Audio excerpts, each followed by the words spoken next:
Webinar kali ini adalah webinar terkait mengenai peran hygiene sanitasi pada instalasi gizi dan laundry rumah sakit dalam upaya mencegah dampak penyebab pandemi virus COVID-19. Peserta webinar pertama nanti ada sambutan dari Ibu Satyawati Susanto selaku Direktur Utama PT Aji Dharma Corporindo. Kemudian dilanjutkan dengan pembicara pertama, yaitu materi pertama nanti akan disampaikan oleh Ibu Zohana Francisca Wapini, Bachelor of Nursing, Magister Administrasi Rumah Sakit. Kemudian dilanjutkan materi kedua nanti akan disampaikan oleh Ibu Profesor Dr. Insinyur Ambar Rukmini. Kemudian materi ketiga nanti akan disampaikan oleh Bapak Hari Jatmiko. Nah, sama sambutan dari Ibu Satyawati Susanto selaku Direktur Utama PT Aji Dharma Corporindo. Selamat pagi dan salam sehat untuk Bapak Ibu yang sudah hadir di sesi webinar hari ini. Kita bersyukur bahwa kita bisa bertemu bersama dengan ditetapkan oleh Kementerian Kesehatan nilai infeksi nosokomial di rumah sakit adalah lebih kecil dari 1,5%. Maka Aji Dharma Corporindo bisa mensupport rumah sakit rekanan kami dalam menurunkan nilai infeksi nosokomial di Indonesia. Oke, mempersingkat waktu. Tema untuk materi yang ketiga ini adalah mengenai manajemen cleaning dan sanitasi di instalasi gizi, laundry, dan ruang publik sebagai bagian dalam program pencegahan dan pengendalian infeksi. Oke, waktu dan tempat saya persilakan untuk Bapak Hari Jatmiko. Monggo waktu dan tempat saya persilahkan. Baik, terima kasih Bu Rina.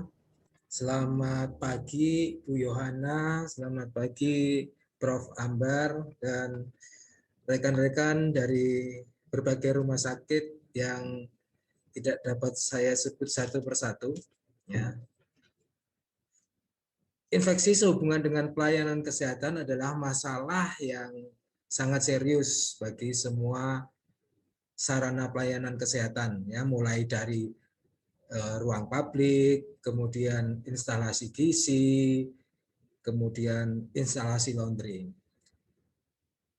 Ada penelitian dari salah satu mahasiswa dari Universitas Pahlawan di Riau yang mengatakan pada tahun 2018 ya, ini terjadi kasus infeksi nosokomial pada salah satu rumah sakit di Pekanbaru sebesar 6,55%. Jadi artinya bahwa infeksi nosokomial ini masih relatif cukup tinggi.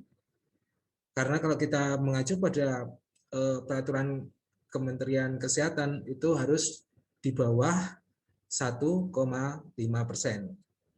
Oleh karenanya kami merasa empati untuk rekan makalah dengan judul Manajemen Cleaning dan Sanitasi di Instalasi Gizi, Laundry, dan Ruang Publik sebagai bagian dalam program pencegahan dan pengendalian infeksi. Nah, ini tadi sudah disampaikan oleh Ibu Yohana maupun Prof. Ambar terkait dengan dasar hukumnya. Ya. Jadi akan saya lewati untuk menyingkat waktu. Bapak, Ibu, dan saudara-saudara sekalian, tentunya dalam upaya mencegah ya, pengendalian infeksi ini, tadi sudah ada peraturan-peraturannya. Nah, sekarang apa sih latar belakang dari manajemen cleaning dan sanitasi di rumah sakit itu sendiri? Ini latar belakangnya, pasien atau tenaga medis maupun pengunjung rumah sakit ini berpotensi untuk terpapar infeksi, ya, atau infeksi nosokomial saat mereka berada di rumah sakit. Kemudian dari penelitian WHO, ini paling banyak infeksi nosokomial ini ternyata ada di Asia Tenggara juga, ya, termasuk Indonesia tentunya. Ada 10% kasus infeksi nosokomial. Selanjutnya, rumah sakit memiliki risiko yang tinggi dan menjadi tempat di mana penyebaran infeksi karena populasi mikroorganisme itu juga tinggi di rumah sakit tersebut, ya. Mikroorganisme seperti tadi yang disampaikan oleh Prof. Ambar tadi dapat hidup dan berkembang di lingkungan di rumah sakit, ya, seperti di permukaan lantai, di udara, di airnya, kemudian di perabotan-perabotan rumah sakit, peralatan non medis, bahkan pada makanan ataupun peralatan medis lainnya. Slide berikut ini kalau kita lihat ada gambar rumah sakit, kemudian ada gambar laundry, kemudian public area, ya. Kemudian di situ ada pasien.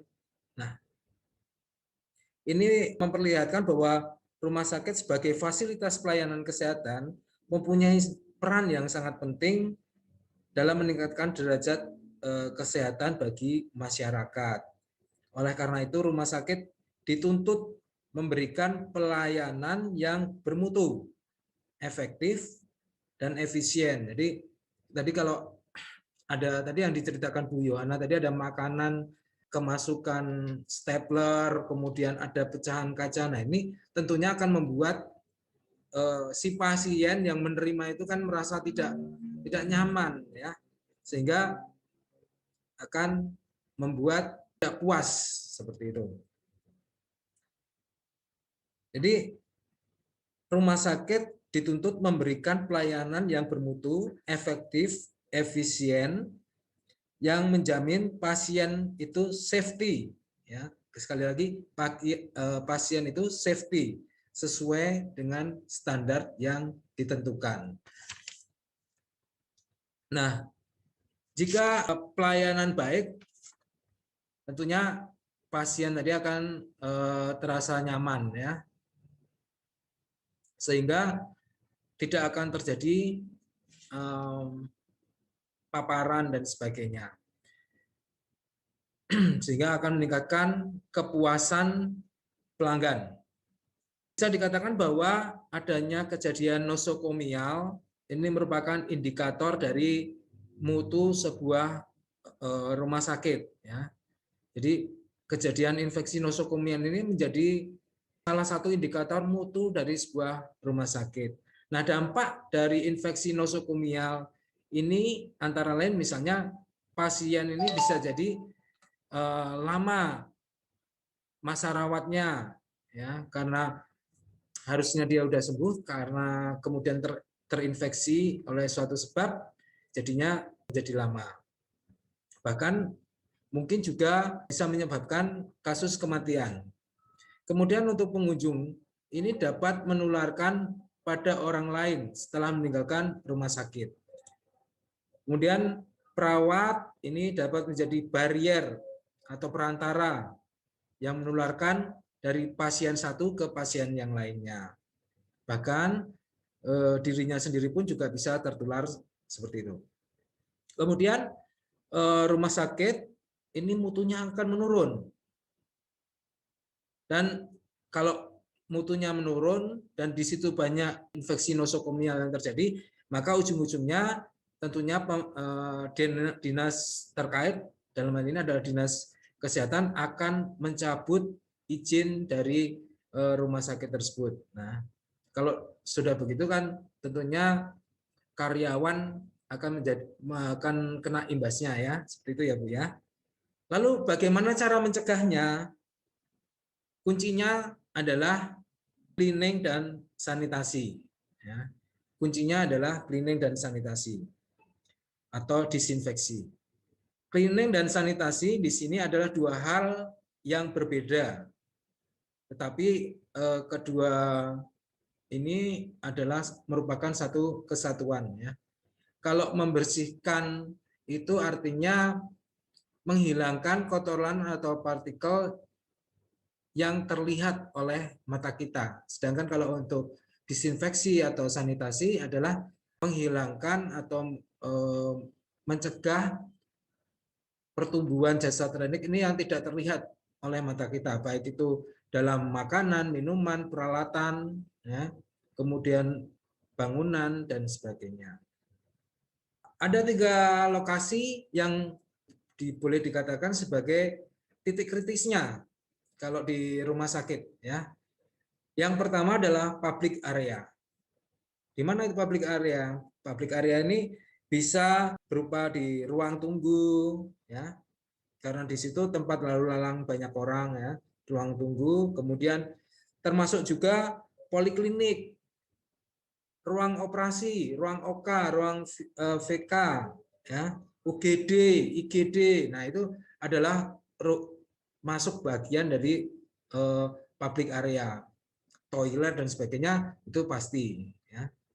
Kemudian yang kedua adalah instalasi gizi, tadi yang sudah disampaikan oleh Prof.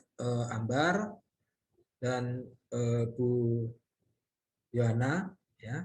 Ada instalasi gizi dan instalasi laundry. Kita mulai dari public area terlebih dahulu. Di sini tampak aktivitas ya, aktivitas yang biasa dilakukan di tempat Pak dan Ibu sekalian. Betul ya? Mengepel lantai, kemudian di situ ada membersihkan kaca, membersihkan meja operasi, kemudian melakukan cleaning di rest area. Nah, ini yang biasa Bapak Ibu lakukan. Betul ya? Nah, sekarang kemungkinan ada hal yang terlewatkan yang di tempat Bapak dan Ibu sekalian. Di mana ini kita lihat di public area yang mungkin terlewatkan. Kata mungkin ya. Jadi di ruang tunggu. Karena ini sekarang zamannya COVID, jadi perlu melakukan cleaning di sandaran kursi dan juga mensanitasinya ya. Karena di situ banyak sekali sentuhan-sentuhan lah, sentuhan-sentuhan orang yang kemungkinan berpotensi untuk mentransfer. Yang berikutnya adalah membersihkan lampu dari tempat operasi. Nah, ini kadang juga terlewatkan. Jadi di sini nantinya bisa berpotensi untuk mentransfer atau debu, kotoran ya. Ini pada saat operasi malah bisa jatuh di tempat itu sehingga nanti akan menimbulkan infeksi dan sebagainya. Ini kan yang namanya debu, kotoran dan sebagainya kan kadang atau bahkan tidak terlihat oleh secara kasat mata ya. Kemudian yang ketiga, ini juga barangkali mungkin terlewatkan, yaitu air dust ya atau kayak semacam ventilasi gitu ya, biasanya untuk AC dan sebagainya. Gambar ketiga ini yang air dust ya, ini nanti saya punya cerita tersendiri di situ. Kemudian yang keempat ya, yang juga mungkin terlewatkan, membersihkan tempat tidurnya pasien. Ya. Bednya pasien ini juga jarang untuk dibersihkan, disanitasi dan dibersihkan. Ini jarang sekali. Saya beberapa kali masuk rumah sakit, ini saya terus terang saya juga jarang melihat ada bagian cleaning service-nya atau perawatnya yang membersihkan bagian-bagian ini ya. Yang biasanya sih yang dibersihkan adalah lantai, toilet gitu. Tapi kalau apa namanya bednya segala macam ini jarang. Padahal di situ juga bisa berpotensi adanya perpindahan kuman ataupun bakteri ataupun virus di situ. Nah, balik ke mengenai air dust tadi, air duct ya, air duct ya. Ducting kalau istilahnya di seperti itu. Nah, ini jarang sekali dilakukan. Bahkan kebetulan kami juga tidak hanya rumah sakit yang kita handle, tapi juga pabrik pengolahan makanan dan minuman. Nah, saya punya cerita di suatu pabrik pengolahan makanan, ya, ini adalah pengolahan keju. Mereka sudah melakukan cleaning, itu lantainya sudah di cleaning, kemudian apa namanya mesin-mesinnya juga sudah di cleaning, disanitasi, operatornya juga sudah melakukan personal hygiene dengan baik, cuci tangan, disinfeksi dan sebagainya. Pakaiannya juga sudah didisinfeksi. Bahkan udaranya juga sudah di-spray pakai sanitizer dan sebagainya. Tetapi hasil produksinya yang keju tadi itu nggak lama sudah berjamur. Dan itu berkali-kali seperti itu. Kemudian kami coba mengevaluasi cara proses cleaning mereka. Dan kemudian kami temukan bahwa inilah sumbernya. Jadi yang apa namanya ini sumbernya. Jadi di dalamnya ini ternyata kotor seperti itu sehingga perlu dilakukan cleaning. Nah, ini ada waktu cleaning yang diperlukan itu paling tidak atau minimal itu setiap 3 atau 4 tahun sekali ya dengan cara divakum. Karena biasanya ini tempatnya agak susah ya Bapak-bapak Ibu-ibu ya. Jadi dia lorong yang sempit seperti ini ya sehingga perlu proses cleaning yang spesial ya seperti itu. Kemudian kalau kita masuk ke rawat inap yang tadi saya ceritakan jarang sekali yang cleaning di situ itu membersihkan apa namanya tempat tidurnya. Yang biasanya dilakukan adalah mengganti linennya, sarung bantalnya, stick laken kalau ada, kemudian boven laken, matras pad. Nah, ini yang biasanya dibersihkan. Juga kloset dan kamar mandi. Nah, yang kami sarankan adalah bednya itu dilap dengan antibak X100. Nah, kenapa antibak? Saya akan coba sampaikan di belakang.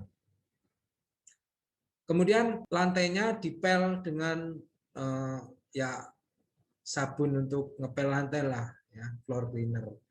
Disinfektannya dengan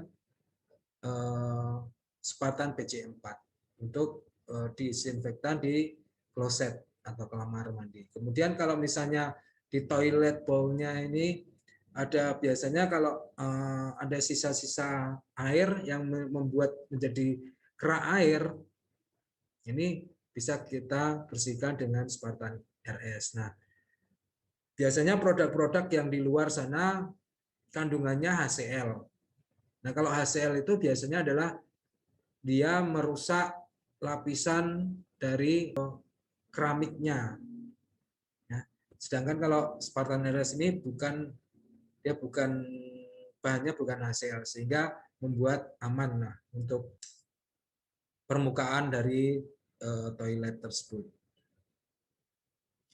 Kemudian dalam rawat inap ini ruangannya sebaiknya juga diberikan semacam antiseptik, cairan antiseptik, mencegah kontaminasi baik dari dan atau ke pasien. Ya.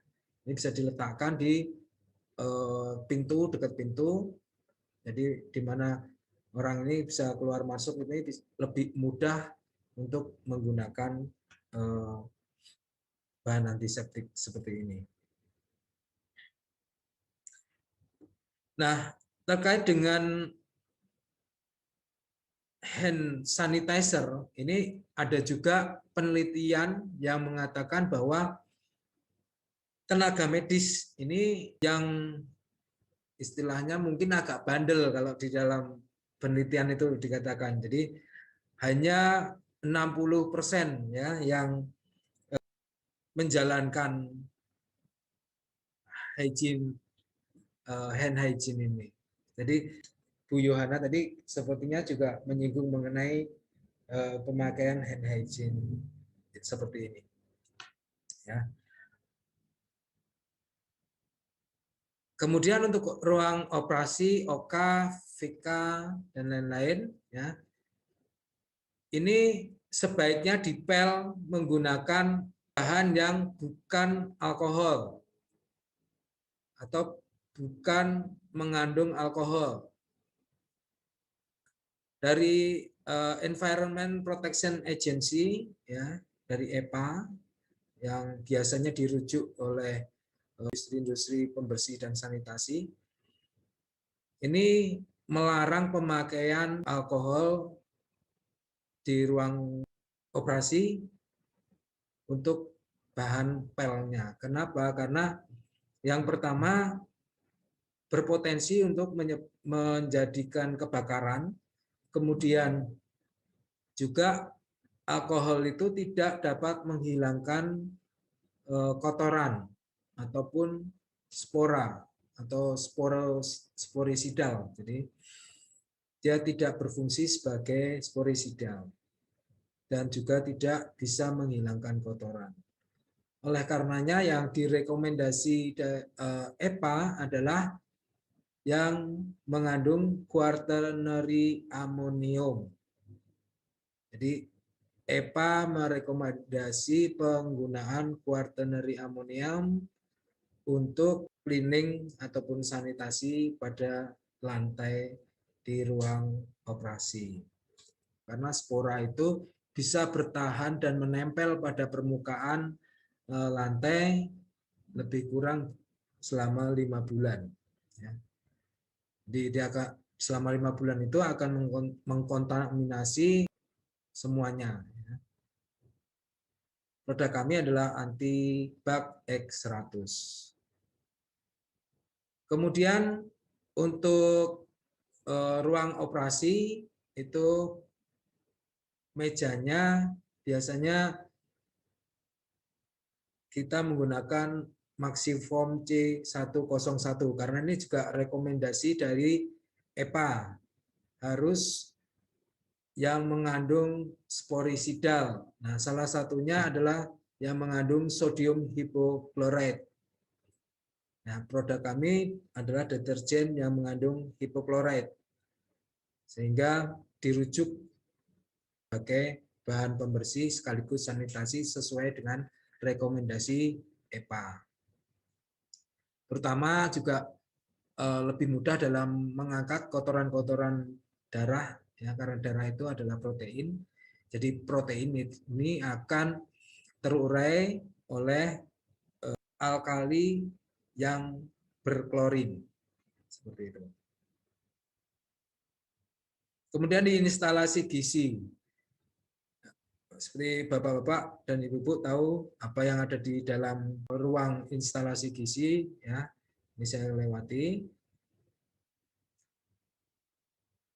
Nah, untuk proses pencucian peralatan biasanya dilakukan secara manual. Nah, kami rekomendasikan Perfecto, ya, untuk menghilangkan kotoran-kotoran di peralatan-peralatan makan, ya, dan peralatan masak mungkin seperti itu. Kenapa Perfecto? Karena dia adalah tidak banyak busa. Ya. Kenapa tidak? Sekarang banyakkan rata-rata orang berpikir bahwa kalau banyak busa itu akan bersih, padahal sebetulnya enggak. Yang membuat bersih itu adalah kandungan di dalam deterjen itu, bukan banyaknya busa. Jadi kita ini sudah istilahnya mungkin termakan iklan yang itu sering di TV-TV seperti itu ya Bu ya. Jadi kalau enggak banyak busanya berlimpah-limpah itu enggak bersih katanya gitu. Padahal sebetulnya kita dibohongin. Jadi yang menyebabkan bersih itu adalah kandungan di dalam produk itu. Justru kalau banyak busa itu bisa mencemari lingkungan. Ya. Busanya bisa karena banyak busa mencemari lingkungan. Kemudian proses cleaningnya atau bilasnya jadi memakan waktu lama. Itu kalau nanti di laundry. Seperti itu. Kemudian kalau ada Bapak, Ibu yang di rumah sakit memiliki mesin namanya dishwashing mesin, nah kita ada produk khusus untuk dishwashing mesin namanya Disclean dan Finish. Finish ini membuat peralatan yang berupa dari kaca-kaca, ya, misalnya gelas atau piring yang kaca gitu, ini tidak akan membentuk spot-spot putih-putih. Nah biasanya kalau mencuci dengan menggunakan yang biasa itu akan menyebabkan spot putih-putih. Nah dengan adanya finish ini akan menghilangkan spot-spot tersebut. Ya. Juga merupakan sanitasi. Kalau di rumah sakit Darmais ini pakai produk kita untuk mencuci peralatannya di instalasi gizi rumah sakit Darmais. Kemudian khusus untuk cutting board tadi Bu Yohana atau Prof tadi ada yang Bu Yohana ya mengenai kebersihan telenan. Nah, cutting board ya telenan atau cutting board ini biasanya kan rata-rata warnanya putih ya. Tapi kalau sudah sedikit lama itu ada kecoklat-coklatan atau kehijauan ya. Atau ada yang juga sedikit kehitam-hitaman. Nah, ini berarti sudah ada jamur di situ. Bagaimana cara menghilangkannya? Menghilangkan cutting board di situ kita rendam dalam Maxiform C101 yang merupakan alkali yang berklorin. Ini selama lebih kurang 8 jam lah. Kalau misalnya sore sudah selesai dipakai ya kita rendam, nanti paginya tinggal dibilas. Ini untuk menghilangkan noda-noda yang hitam-hitam yang di cutting board itu. Yang itu sebetulnya adalah jamur ya, karena sering dipakai untuk memotong sehingga jamur ataupun kotoran itu masuk di dalam bekas-bekas sayatan-sayatannya itu sehingga kadang susah untuk dihilangkan. Kemudian sambung dari apa yang tadi disampaikan Bu Yohana tadi mengenai meja preparasi. Bagaimana meja preparasi itu juga harus dibersihkan ya. Sarankan untuk menggunakan antibak karena antibak ini adalah yang pertama dia stabil. Kalau bahan misalnya klorin itu bukan bahan sanitasi yang stabil karena konsentrasinya mudah turun. Jadi kalau sedikit gambarannya seperti ini. Kalau biasanya di pabrik makanan misalnya pemotongan ayam misalnya. Itu ketika kita mau memasuki ruang produksi ada namanya food bath. Food bath itu untuk cuci kaki. Nah, mereka biasanya masukkan klorin ya kayak Baiklin lah misalnya gitu. Itu di dalam food bath itu. Tapi setiap jam mereka harus ganti. Karena klorin itu ketika kotor atau ketika di tempat terbuka konsentrasinya akan cepat turun. Makanya banyak pemotongan ayam ataupun pemotongan sapi yang kita sarankan untuk mengganti itu menggunakan antibak ini. Jadi dengan antibak ini bisa tahan 8 jam meskipun air yang dipakai itu kotor ya.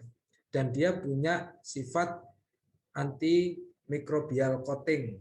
Jadi melapisi permukaan antibakterinya seperti itu. Jadi ini pemakaiannya antibak X100 ini tinggal di ready to use, tinggal disemprot seperti itu.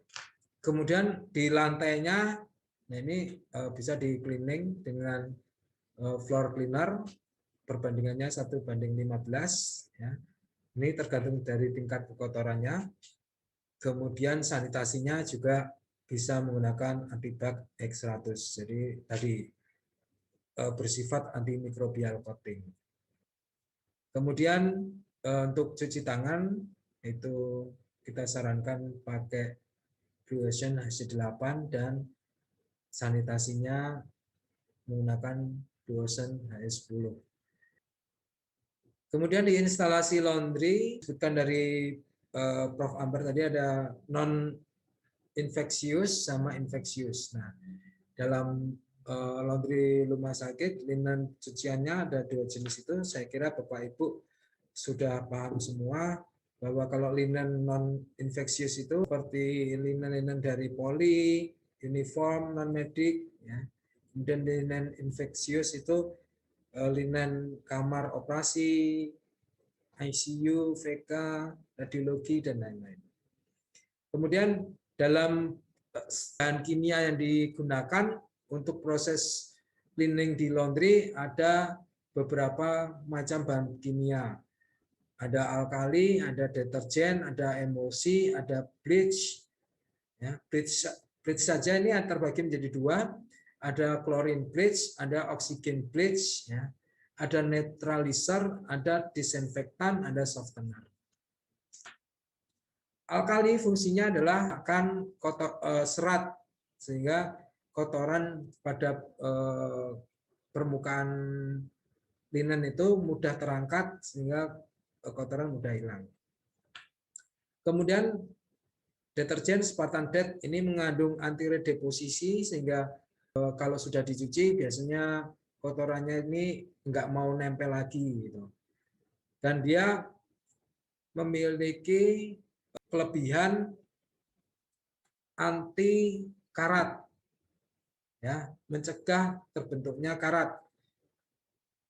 Kalau bahasanya bilangnya corrosion inhibitor. Nah, ini adalah mengandung anti korosi sehingga membuat mesin, terutama tabung mesinnya akan lebih awet. Kemudian Brisco ini sifatnya adalah menghilangkan kotoran yang bersifat lemak, minyak. Ya. Biasanya ada di noda urin, noda feses. Ya. Nah ini bisa dicampur dengan Brisco dengan oxidry atau oxygen bleach. Gitu. Benefit dari produk kita yang pertama adalah tentunya bahwa produk kami ini memiliki izin dari Depkes RI. Kemudian memiliki sertifikasi halal MUI. Jadi dengan sertifikasi ini menjamin bahwa produk kami halal dalam produk. Ya, utama nanti kaitannya dengan di instalasi gizi misalnya. Biasanya kalau ada audit-audit, nah ini kan audit halal misalnya kan, ini biasanya akan dimintain seperti itu, data-data seperti itu. Nah produk kami ini punya sertifikatnya. Jadi Bapak Ibu jangan khawatir ketika nanti ada audit halal dengan menggunakan produk kami, ini akan dijamin bahwa produk itu akan menjadi halal.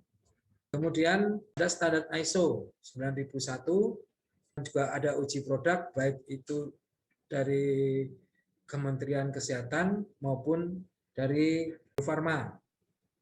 Ada uji keamanan produk dari Sukovindo. Dan Program support kami untuk pencegahan dan pengendalian infeksi yang pertama adalah regular visit atau kunjungan secara berkala. Yang biasanya kalau distributor ya nanti akan dilakukan oleh distributor dan beberapa waktu nanti akan kita dampingi dari pusat. Kemudian ada regular training, ya. Kita lakukan baik kelas training ataupun kalau masa pandemi ya kita lakukan lewat model seperti ini, Zoom training. Kemudian ada technical support. Demikian yang bisa kami sampaikan. Kurang lebihnya saya mohon maaf. Terima kasih. Wassalamualaikum warahmatullahi wabarakatuh. Saya kembalikan ke Ibu Rina. Ternyata selain kita harus hidup bersih, hidup sehat, nah kita kan juga perlu didukung oleh pemilihan pembersih yang tepat sehingga menghasilkan hygiene yang